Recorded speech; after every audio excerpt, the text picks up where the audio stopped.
อยู่แถวอำเภอเสมิงก็ไปศึกษาในวิชาของหลวงพ่อสดวัดปากน้ำมาจนทั้งอาตมาขึ้นมาอยู่บนดอยปุยก็มาศึกษาแนวปฏิปทาของวัดป่าคือแนวของพุทโธสรุปแล้วการประพฤติบัติเนี่ยอาตมาได้ศึกษามาครอบคลุมทุกวิชาที่มีสอนในยุคนั้นสมัยนั้นคือนอกจากว่าวิชาในแนวทางของสติปัฏฐาน4ก็คือได้ไปอยู่ประพฤติปฏิบัติเข้าปริวัติกรรมครั้งแรกเลยไปวัดที่วัดบาทตากผ้าหลังจากเอาวัดสแกมาก็มาศึกษาประพฤติปฏิบัติธรรมกับพระเดชพระคุณครูบา ครูบาพรหมมาที่วัดพระบาทตากผ้าในแนวปฏิปทาของครูบาพรหมมาท่านก็จะสอนในแนวสติปัฏฐานยุบหนอพองหนอเป็นเบื้องต้นหลังจากมาได้กราบสักการะครูบาวัดพระบาทตากผ้ามาแล้วได้ลาท่านมาแล้วก็ยังใช้ปฏิปทานที่เบื้องต้นที่ท่านสอนในแนวสติปัฏฐานนั้นทรงอารมณ์นั้นอยู่คือระหว่างที่เราจาริกเราเดินธุดงค์เนี่ยเขาใช้อารมณ์สติปัฏฐานเองดูกำหนดดูที่จังหวะก้าวเดินอากัปกิริยาต่างๆจนทั้งอาตมาได้เดินทางไปถึงจังหวัดเชียงรายที่อำเภอแม่จันทร์ก็ไปจำพรรษาอยู่ที่อำเภอแม่จันทร์ก็ยังใช้แนวทางสติปัฏฐานมาอยู่บวกกับบางวาระที่เราได้ประสิทธิภาษาจากหลวงปู่ดูก็ยังมีอารมณ์นั้นมาเป็นบางอารมณ์ไอ้สิ่งของเก่าๆเราก็ไม่ได้ทิ้งสิ่งใหม่แล้วก็ศึกษาประพฤติปฏิบัติไปทำให้อาตมาได้เป็นคนที่ว่าได้เรียนรู้หลายๆแนวทางจึงเข้าใจวิธีการปฏิบัติกับสังคมที่เรามีอยู่ในปัจจุบันนี้ซึ่งมีแนวทางปฏิบัติในหลายๆปฏิปทามีทั้งแนวพุทโธของแนวของพระเดชพระคุณหลวงปู่มั่นเป็นเบื้องต้นที่สอนกันมาจะถึงมาแนวของหลวงปู่ดูในแนวไตรสรณคมมาถึงหลวงพ่อพระราชวงศ์ยาหลวงพ่อสิงห์ดำก็แนวนามพัทธะแล้วอาตมาอยู่จำพรรษาที่ดอยปุยกับท่านอาจารย์ไพโรจน์วิโรจโนก็เป็นเวลาถึง3 ปีก็ได้ศึกษาแนวปฏิปทาของวัดป่าส่วนใหญ่แนวพุทโธเป็นส่วนใหญ่เอาแนวปฏิปทาของหลวงปู่สิมวัดถ้ำผาป่องบ้างหลวงพ่อพุทธบ้างครูบาอาจารย์สายอีสานจะฟังแล้วเอามาปฏิบัติทั้งหมดไม่ว่าจะเป็นหลวงปู่ฟั่นหลวงปู่วัดหลวงปู่ขาววัดถ้ำกองเพล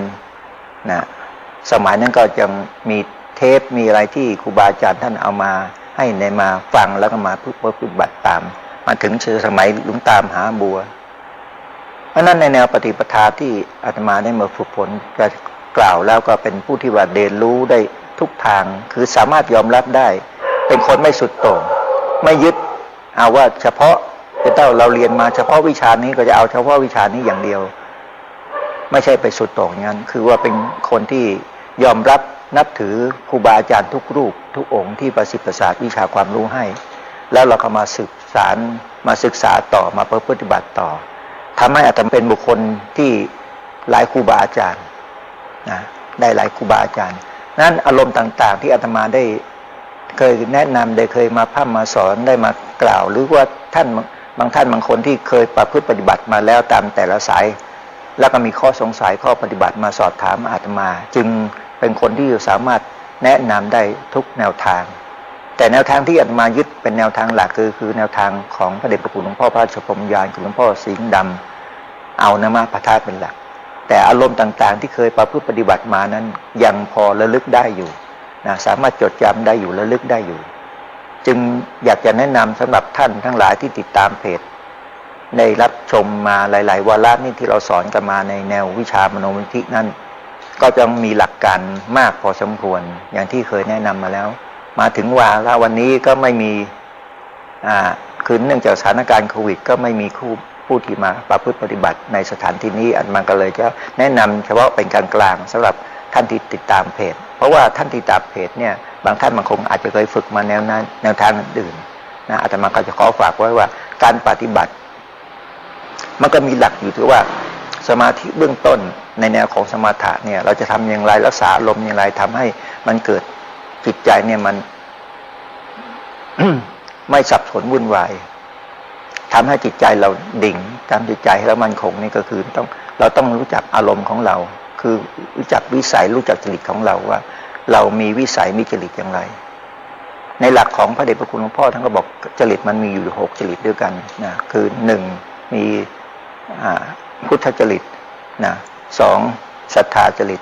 3วิตกจริตนะ4ราคะจริตเนาะผู้ที่ติดอยู่ในราคะแล้วก็โทสะจริตในบรรดาจริตทั้งหลายทั้งปวงนั้นพระเดชพระคุณหลวงพ่อท่านก็สอนวิธีการแก้อารมณ์ถ้าจะเป็นราคะจริตนั้นท่านก็จะให้สอนในแนวปฏิปทาว่าให้พิจารณาถึงแนวทางของอสุภะเพื่อเป็นการฆ่าอารมณ์ที่เป็นราคะที่ว่าหลงในเรื่องรูปเสียงกลิ่นรสสำหรับด้านที่เป็นโทสะจริตก็คือผู้ที่มีอารมณ์ฉุนเฉียวขุ่นมัวอยู่เสมอท่านก็จะสอนในทางที่ว่าให้พิจารณาในเรื่องของกสิณก็มีประเภทกสิณของกสิณธาตุทั้ง4คือธาตุดินธาตุน้ำธาตุลมธาตุไฟอีกประเภทหนึ่งก็คือกสิณสีก็มีสีเขียวสีขาวสีแดงสีเหลืองอันนี้คือประเภทของกสิณก็ในนงกสิณนี่อาตมาก็ได้มาฝึกฝนสมัยก่อนนะมีโอกาสมีเวลาว่างก็มาฝึกฝนในเรื่องของกสิณแต่ว่าเราไม่ถือเอาเป็นอารมณ์คือว่าพูดจริงๆว่ามันไม่สำเร็จวังเถอะนะไม่สำเร็จในเรื่องกสิณแต่ว่าเอามาพิจารณาให้เป็นอารมณ์ได้ในระดับหนึ่งคือเข้าไปสู่อุปจารสมาธิได้ระดับหนึ่งอย่างพิจารณาดูกสิณไฟนะระหว่างที่เราอยู่อาตมาอยู่บนดอยปุยนะบางครั้งบางอารมณ์เราก็มาพิจารณาในเรื่องกสิณไฟนะดูตามปฏิปทาของครูบาอาจารย์เคยได้ยินครูบาอาจารย์ปฏิบัติอย่างไรก็เราเอามาทดสอบมาทดลองนะก็พอจะรู้พอจะเข้าใจบ้างในเรื่องของกสิณแต่ยังไม่ถึงที่สุดของเรื่องกสิณนะอันนี้สำหรับการแก้ในอารมณ์ที่เป็นโทสะจริตอีกประการหนึ่งก็คือให้ใช้อารมณ์ของเมตตาคือเอาใช้อารมณ์ของผู้วิหารสี่อันนี้คือการแก้จริตในโทสะจริตในโมหะจริตก็คือเรื่องของความหลงท่านก็สอนให้พิจารณาถึงอาหารเลยปฏิกูลสัญญานะถ้าจะดูว่าฐานสี่ก็คือการรู้จักให้พิจารณาตามหลักสัจธรรมของความเป็นจริงนะอันสิ่งที่เรามาบริโภคมาขบมาฉันเนี่ยนะร่างกายของเราเนี่ยมันประกอบไปด้วยธาตุทั้งสี่และสิ่งที่เรามาบริโภคมาขบฉันเนี่ยมันก็เป็นสิ่งที่เป็นปฏิกูลท่านก็สอนให้พิจารณาให้เห็นตามหลักของความเป็นจริงว่าสิ่งเหล่านี้มันไปหลงเราไปหลงกับมันเมื่อเราพิจารณาถึงหลักของความเป็นจริงในอาหารเลยปฏิกูลสัญญาแล้วมันทำให้อารมณ์เราคลายจากความหลงนะอันนี้เรียกว่าประเภทโมหะจริตส่วนพุทธจริตนี่ก็เป็นประเภทที่ต้องใช้ความรู้ใช้ความพิจารณามากมายนะแล้วก็ต้องพุทธจริตนี่เป็นอารมณ์ที่ต้องสามารถรู้ครอบคลุมทั้งหมดเนี่ยครอบคลุมหมดนี่อาตมาได้ศึกษามาจากพระเดชพระคุณหลวงพ่อก็ยังไม่ใช่ว่าจะเอามาปฏิบัติได้หมดครบถ้วนทุกสิ่งทุกอย่างก็ได้เอามาใช้เฉพาะบางสิ่งบางอย่างแล้วหลังจากนั้นก็ ไปเกี่ยวกับเรื่องของมโนมยิทธิเป็นหลักนะทุกอย่างที่เราได้ศึกษามาก็เอามาทดสอบเอามาปฏิบัติพอให้รู้หลักเป็นแนวทางแต่ก็ไม่ถึงก็ได้สำเร็จได้แต่สิ่งที่อาตมาใช้อยู่เท่าถึงวันนี้คืออารมณ์ของมโนมยิทธิที่ใช้เป็นหลักนะก็เลยทำให้ สิ่งเหล่านี้เนี่ยเป็นสิ่งที่เรายึดมั่นว่ามีหนทางที่เราจะสามารถดำเนินไปสู่สุดท้ายของพุทธศาสนาได้อันนี้ก็คือสิ่งที่สำคัญที่ว่าจะฝากให้ท่านสาธุชนว่าการปฏิบัติจะเป็นแนวไหนก็ตามนะจะเป็นแนวสติปัฏฐานจุดมุ่งสุดท้ายก็คือมุ่งความหลุดพ้นก็คือต้องการเข้าสู่โลกุตตรธรรมนะจะเป็นแนวสติปัฏฐานแต่ส่วนใหญ่แล้วแนวสติปัฏฐานเนี่ยอาตมาหาครูบาอาจารย์ที่ท่านได้มรรคได้ผลสมบูรณ์เนี่ยไม่ได้พบก็คือหลวงปู่พรหมว่าผมมาครั้งแรกนั้นเราก็ยังไม่เข้าใจท่านลึกซึ้งเพราะว่าเราจะเป็นพระใหม่อยู่ไม่รู้ว่าครูบาท่านมีปฏิปทามีความสามารถขนาดไหนแล้วก็เพียงศึกษาท่านช่วงระยะสั้นๆก็เลยไม่สามารถจะเอาความรู้จากครูบานี่มาเป็นหลักในการปฏิบัติได้ก็ได้เป็นบัตรฐานเป็นแนวทางเบื้องต้นนะ หลังจากนั้นไปก็ไปพบกับหลวงปู่ครูบาธรรมชัยก็ได้ไปเรียนปฏิปทาจากหลวงปู่ครูบาธรรมชัยบ้างเล็กน้อยก็เป็นช่วงระยะเวลาเล็กน้อยก็ไม่ได้เป็นหลักเป็นเกณฑ์แต่สิ่งที่ได้เป็นหลักเป็นเกณฑ์ก็คือได้ไปอยู่ที่บนดอยปุยนะใช้เวลา3 ปีมาศึกษาค้นคว้าหลายๆอย่างจากที่ได้ศึกษาจากครูบาอาจารย์มาจากแนวปฏิปทาของหลวงปู่ศรีพินทสุวรรณโนวัดสแกท่านก็เคยสอนอาตมาในเรื่องเกี่ยวกับการเดินอนาปานสติที่ถึงที่สุดของอานาปานสติอาตมาก็มาฝึกฝนมาทดสอบอานาปานสติในแนวของหลวงปู่ศรีพินทสุวรรณโนวัดสแกนั้นก็จนกระทั่งได้สำเร็จระดับต้นที่หลวงปู่ศรีท่านสอนแต่ก็ต้องใช้เวลานานพอสมควรปัจจุบันนี้ไม่ได้ใช้แล้วอาจจะพอจำแนวทางได้สักหน่อยนึงสำหรับปฏิปทาของพระเดชพระคุณหลวงปู่ศรีหลังจากนั้นมาก็จะมาฟังธรรมของแนววัดป่าเป็นส่วนใหญ่นะก็จะได้ของหลวงปู่สิมในพิจารณาอาทิพิดากองกระดูกทั้ง300 ท่อนก็มาจับมาพิจารณามากำหนดก็พอเข้าใจนะแล้วจากในการวางอารมณ์ในการวางจิตหลายๆอย่างก็อาตมาก็เอาหลักของหลวงพ่อชาในการพิจารณาในการใช้ปัญญาก็เอาหลักของหลวงพ่อชามาเป็นหลักก็ถือว่าได้ความรู้ในเรื่องของปัญญาจากหลวงปู่ชานะนอกนั้นก็ได้จากแนวของวัดป่านี่ก็ได้เป็นสมาธิเป็นเบื้องต้นนะได้สมาธิในเรื่องของอารมณ์กรรมฐานเรื่องพุทธานุสติภาวนาพุทโธนะในหลักการพิจารณาปัญญาก็คือได้จากหลวงปู่ชาหลังจากนั้นอาตมาก็ได้ มาอยู่ที่วัดแม่สลาดนี้ก็ยังมีอารมณ์ปฏิบัติหลายๆแนวทางอยู่นะจากหลังจากลงมาจากดอยปุยแล้วมาอยู่ที่วัดแม่สลาดนี้ระยะต้นก็ยังสับสนอยู่จะเอาแนวไหนดีนะเพราะว่าตอนนั้นภาวะอารมณ์ใจยังไม่มั่นคงดีก็อาศัยปฏิปทาที่มีอยู่มันก็เริ่มเสื่อมลงเพราะว่าภาวะของเรื่องจิตใจอาตมาก็เลยอยากจะฝากในวันนี้ว่าระหว่างที่เรามาปฏิบัติเนี่ยนะสำคัญที่สุดถ้าเรามุ่งเอาหวังมรรคผลจริงๆเนี่ยเราต้องมีความตั้งมั่นมีความเชื่อมีความศรัทธาอาตมาเคยกรรมฐานเสื่อมขณะที่กรรมฐานเสื่อมเพราะว่าเราขาดความมั่นคงในพระรัตนตรัยเมื่อเรามีความขาดความมั่นคงในพระรัตนตรัยและมีความเครือบแคลงมีความสงสัยในปฏิปทาในเรื่องของครูบาอาจารย์ในเรื่องของกฎของกรรมซึ่งเราไม่มีความเข้าใจไม่มีปัญญาพอที่จะเข้าใจในเรื่องกฎของกรรมก็ทำให้เสียระยะไประยะหนึ่งนะกว่าจะมาตั้งหลักได้ก็ต้องใช้เวลาอีกหลายปีที่มาตั้งหลักได้จนกระทั่งเข้าใจในเนื้อหาของคำว่าพระรัตนตรัยอย่างมั่นคงนะทีนี้อาตมาก็อยากขอฝากไว้ท่านทั้งหลายที่มาปฏิบัติเนี่ยเราปฏิบัติในสายไหนในแนวทางไหนก็แล้วแต่เนี่ยขอเพียงแต่ว่าเราให้มีความศรัทธาเป็นเบื้องต้นก่อนปฏิบัติไปเรื่อยๆถึงแม้ว่ายังไม่ประสบผลสำเร็จยังไม่ได้มรรคได้ผลอะไรก็แล้วแต่นะขอให้ถือหลักอันนี้เป็นหลักของจิตของใจ ให้ถือหลักเป็นหลักของจิตของใจว่าทำอย่างไรก็แล้วแต่เนี่ยเราอย่าทิ้งกับสิ่งที่เราได้ปฏิบัติมาวันนี้มีเด็กเข้ามากราบอาตมาคนหนึ่งก็มากับครอบครัวมากับภรรยาก็มาปรึกษาอาตมาก็คุยสอบถามกันสอบถามทุกสุขกันก็เขาก็ทำหน้าที่เกี่ยวกับทางด้านบันเทิงเนาะเป็นนักดนตรีปัจจุบันนี้ไม่สามารถจะทำธุรกิจอันนี้ได้แล้วก็บอกว่าไม่มีงานทำแล้วก็นอกจากว่าขายของขายอะไรที่เกี่ยวกับเรื่องของวงการดนตรีก็เอาอาศัยกินกองทุน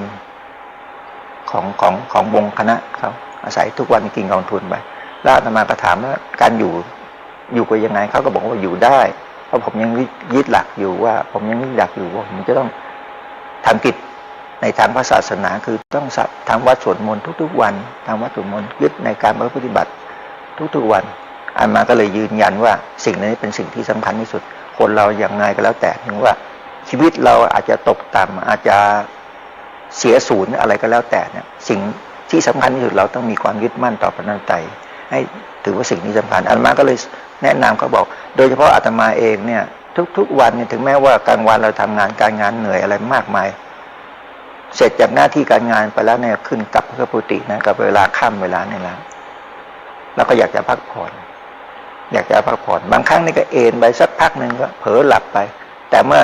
รู้สึกตัวมันก็ต้องตื่นมาทำกิจทำหน้าที่ที่เราเคยปฏิบัติอยู่ประจำพยายามทุกวันละไม่ได้สิ่งนี้ เมื่อเรามีความรู้สึกว่าสิ่งนี้ละไม่ได้ก็คือการที่เรามั่นคงต่อมรรคไตรแล้วเป็นที่เรามีความมั่นคงเราไม่ถดไม่ถอยไม่ละอากับสิ่งที่เราจะภาคเพียรในการปฏิบัติไปสมัยก่อนอาตมาเคยคิดปฏิบัติไว้ปฏิบัติไปแล้วเนี่ยมันไม่ประสบผลสำเร็จเมื่อไม่ประสบผลสำเร็จจิตใจตกก็มองถึงว่าปฏิบัติไปแล้วมันถึงไม่ได้ผลพอมีความรู้สึกงั้นมันใจเราไปล่วงเกินต่อพระนันตายซะแล้วใจมันคลายจากความยึดถือในพระตายมันก็ทำให้คำถามเราเสื่อมไปหมดเสื่อมถอยไปเรื่อย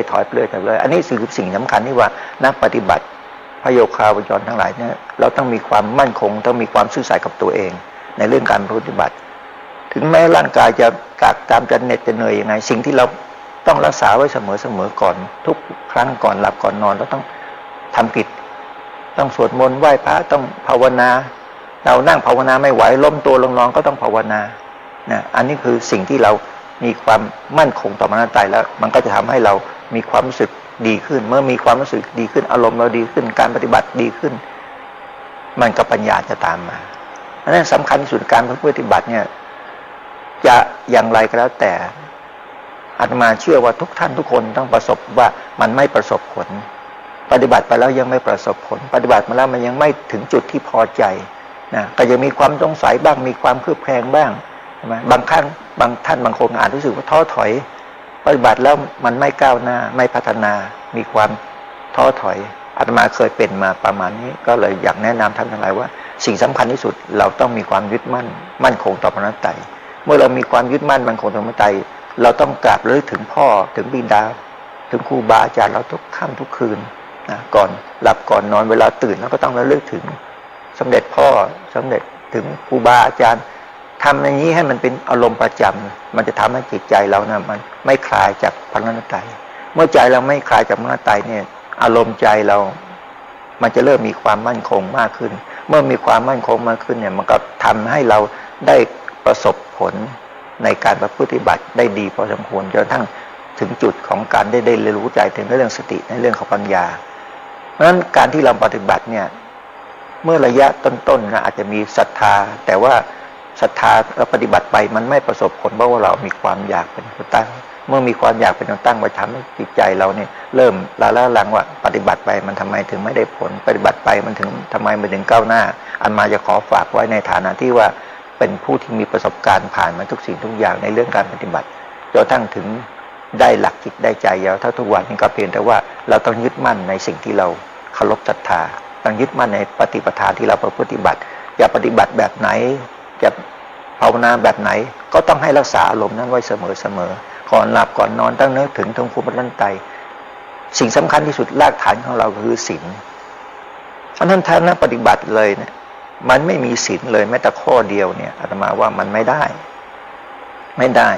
อย่างน้อยนี่เราต้องมีศีลที่เราเป็นสัจธรรมอยู่ในใจเราอย่างน้อยต้องมี1 ข้อต้องเป็นสัจธรรมอยู่ในใจของเราอย่างเป็นกฤหัสถ์นี้อาจจะมีสิ่งหลายอย่างที่เราบกพร่องในเรื่องของศีลนะตั้งแต่ปาณาติบาตอาจจะตบยุงตบลิ้นลบไรแมลงฆ่าลิ้นไรแมลงอันนั้นก็ถือว่าอย่าให้มีเจตนาเราอาจจะกระทำไว้ด้วยความไม่เจตนาด้วยความหลงด้วยความเผลอสตินะไปลูบไปคันเขาไปเผลอไปตบอะไรเขาก็ขอเข้าใจว่านั่นอ่ะเป็นจุดที่เราเริ่มรู้สึก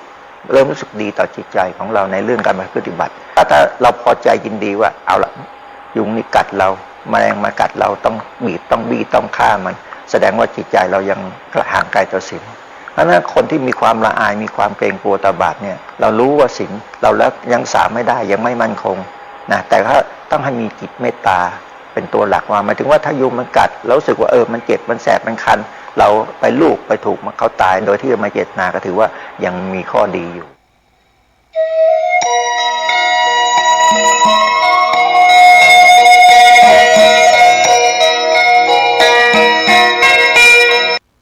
好าวสารเพื่อการประชาสัมพันธ์กำหนดการฟังเทศน์รายการรถด่วนขบวนพิเศษฤดูการเข้าพรรษาประจำปีพุทธศักราช 2568 จัดโดยคณะสงฆ์จังหวัดเชียงใหม่สภานธรรมจังหวัดเชียงใหม่พุทธสมาคมจังหวัดเชียงใหม่ยุวพุทธิกสมาคมจังหวัดเชียงใหม่สภาวัฒนธรรมอำเภอเมืองเชียงใหม่มูลนิธิพุทธสมาคมชมรมอนุรักษ์วัฒนธรรมประเพณีท้องถิ่นจังหวัดเชียงใหม่ชมรมลูกเสือชาวบ้านจังหวัดเชียงใหม่ทสปชอำเภอเมืองเชียงใหม่ดำเนินงานโดยคณะกรรมการบริหารกลุ่มหนุ่มสาวจังหวัดเชียงใหม่มี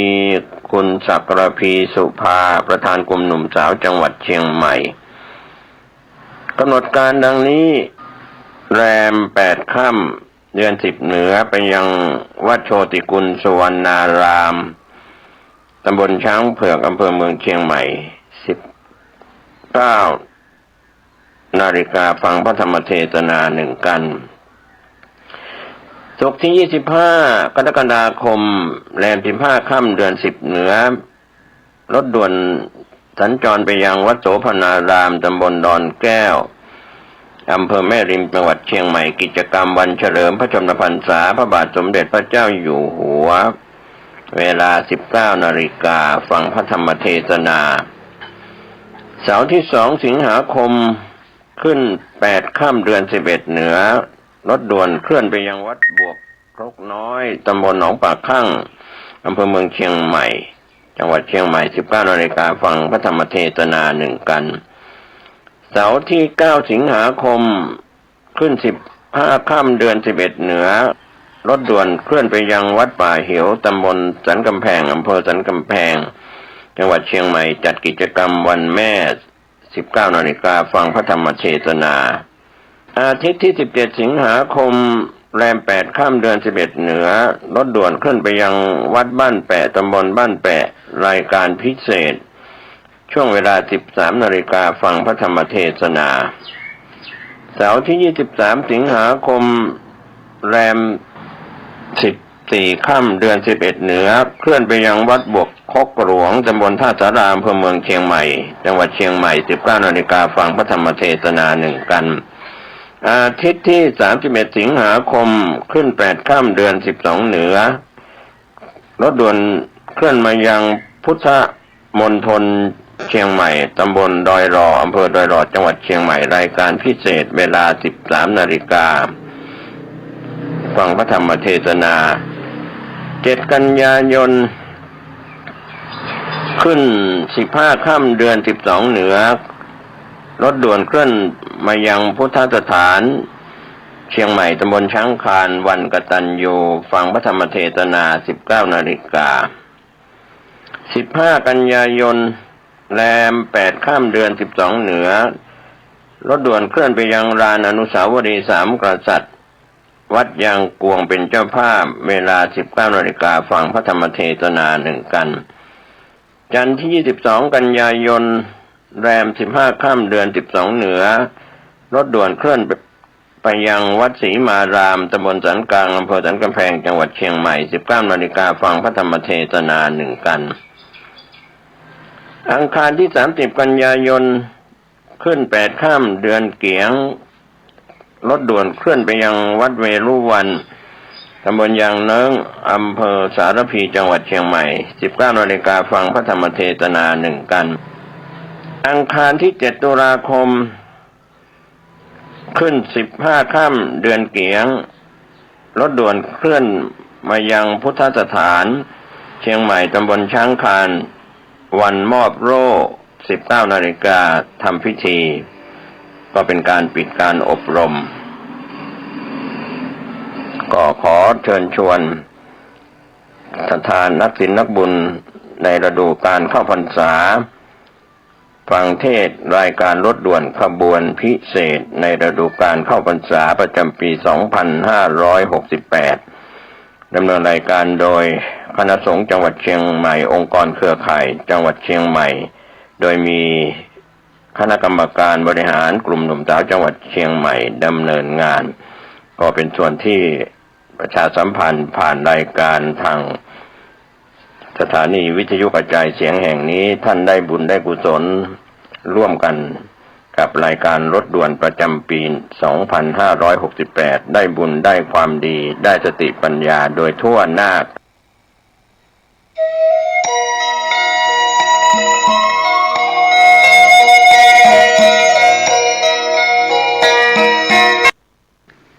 ข่าวสารเพื่อการประชาสัมพันธ์กำหนดการทำบุญอายุวัฒนมงคลครบรอบ 82 ปีพระอธิการขาวกันตาสีโรเจ้าอาวาสวัดโป่งน้อยตำบลสุเทพอำเภอเมืองเชียงใหม่จังหวัดเชียงใหม่จัดงานวันเสาร์ที่ 26 กรกฎาคม พุทธศักราช 2568 ช่วงเช้า 9:39 นาทีวันเสาร์ที่ 26 กรกฎาคม 2568 ก็เป็นข่าวฝากจากพระอธิการขาวกันตสีโรเจ้าอาวาสวัดโป่งน้อยและคณะศรัทธาวัดโป่งน้อยทุกหลังคาเรือนได้กราบราธนาพระสงฆ์เจริญพุทธมนต์สืบชะตาถวายไทยธรรมถวายภัตตาหารเพลก็เป็นส่วนที่คณะสงฆ์คณะศิษย์คณะศรัทธาของวัดโป่งน้อยพร้อมใจกันจัดงานทำบุญอายุวัฒนมงคลครบรอบ 82 ปีพระอธิการขาวกันตาสีโรเจ้าอาวาสวัดโป่งน้อยตำบลสุเทพอำเภอเมืองเชียงใหม่จังหวัดเชียงใหม่เสาร์ที่ 26 กรกฎาคมพุทธศักราช 2568 คณะสงฆ์คณะศิษยานุศิษย์คณะศรัทธาผู้มีความเคารพนับถือร่วมงานนี้ได้บุญได้กุศลและรับเป็นเจ้าภาพไทยทานโรงทานได้บุญได้ความดีโดยทั่วหน้ากัน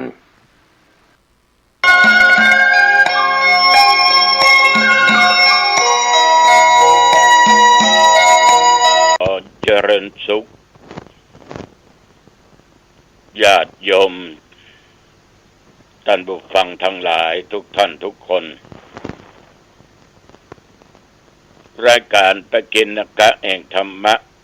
มาพบปะกันอีกเช่นเคย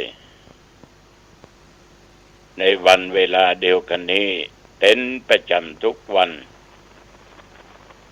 และก็ทางสถานีวิทยุแห่งนี้อาตมาพระตุเจ้าวัดหนองตองหางดงจังหวัดเชียงใหม่ได้นำเอาปกิณกะธรรมะนี้มามาจาแก่ญาติแก่โยมท่านอันเป็นที่ฮักที่นับถือของทุกเจ้าได้รับฟังกันเป็นเวลาอยู่ประมาณ30 นาทีทุกครั้งนั้นจะมีการไหว้พระรัตนตรัยกล่าวคำนมัสการแล้วก็สวดพุทธมนต์เพื่อเป็นบังกละเป็นมงคลต่อชีวิตเอาละญาติโยมต่อไปนี้เอามาไหว้พระรัตนตรัยตั้งอกตั้งใจว่าพร้อมกันไปดังต่อไปนี้อะระหังสัมมาสัมพุทโธภควาพระผู้มีพระภาคเจ้าเป็นพระอรหันต์ดับเพลิงกิเลสเพลิงทุกข์สิ้นเชิงตรัสรู้ชอบได้โดย